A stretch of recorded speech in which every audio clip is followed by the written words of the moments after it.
O Lord my God, if I have done this, if there be iniquity in my hands, if I have rewarded evil unto him that was at peace with me, yea, I have delivered him that without cause is mine enemy.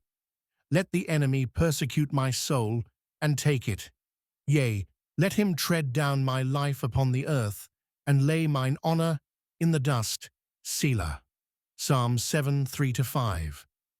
In these verses, David moves from his plea for protection to a bold self-examination before God. This passage reveals David's willingness to stand under divine scrutiny. He doesn't just ask for God's help. He invites God's judgment if he deserves the persecution he faces. The phrase, "if I have done this," refers to some accusation against David, connected to the superscription mentioning the words of Cush the Benjamite. David doesn't dodge accountability, but faces it head-on. He presents three specific areas for divine examination: general wrongdoing, if there be iniquity in my hands; betrayal of friendship, if I have rewarded evil unto him that was at peace with me; and unprovoked aggression, yea, I have delivered him that without cause is mine enemy. David's language here reflects a relational mindset. In ancient Near Eastern culture, hands symbolized actions and conduct. Clean hands represented moral integrity. David means, "Examine my actions, Lord. Have I violated your standards?"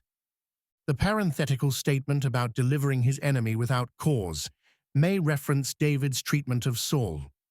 Despite Saul's attempts to kill him, David twice spared Saul's life. 1 Samuel 24:26. This shows David's commitment to righteousness, even towards those who sought his harm. What follows in verse 5 is startling. David pronounces a self-imprecation. He calls a curse upon himself if he's guilty.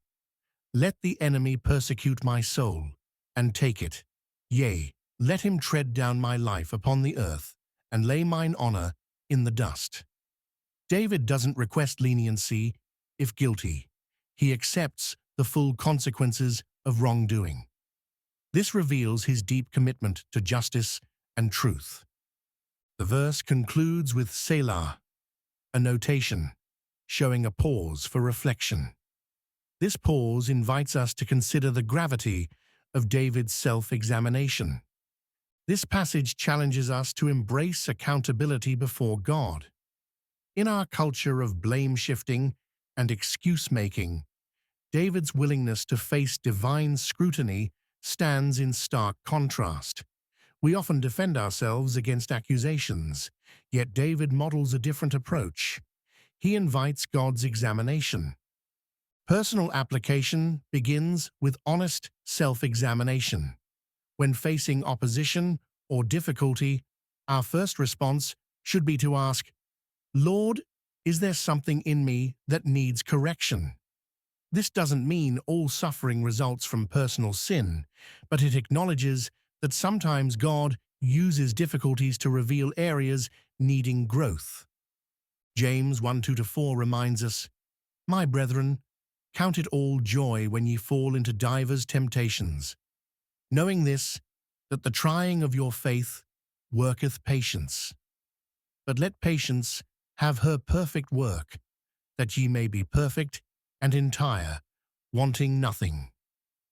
This passage also challenges us regarding integrity in relationships. David mentions not betraying those at peace with him. How often do we speak with respect to someone's face, but criticize them behind their back?